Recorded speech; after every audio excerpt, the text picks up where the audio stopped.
So, hi guys! May panibagong trending na naman ngayon. Alam ko napanood nyo na to. Isang content creator. Pumasok siya sa pribadong lugar. Tapos ang ginawa niya, dinuraan niya yung holy water. Tapos ang sabi niya, nag-wish lang daw siya. Wish? Ano yung girl? Winahi mo buhok mo? Dumunga ka, wish? Kaloka ka. Tapos ngayon, manghihingi ka ng pasensya sa mga Katoliko. Paiyak-iyak ka pa.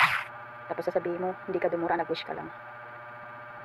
Gusto mo sumikat, diba? O yan, sumikat ka na ngayon.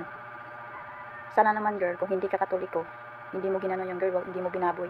Pribadong lugar yung girl. Sana naisip mo yan bago mo ginawa. Sarap mong anuhin, kagigil ka.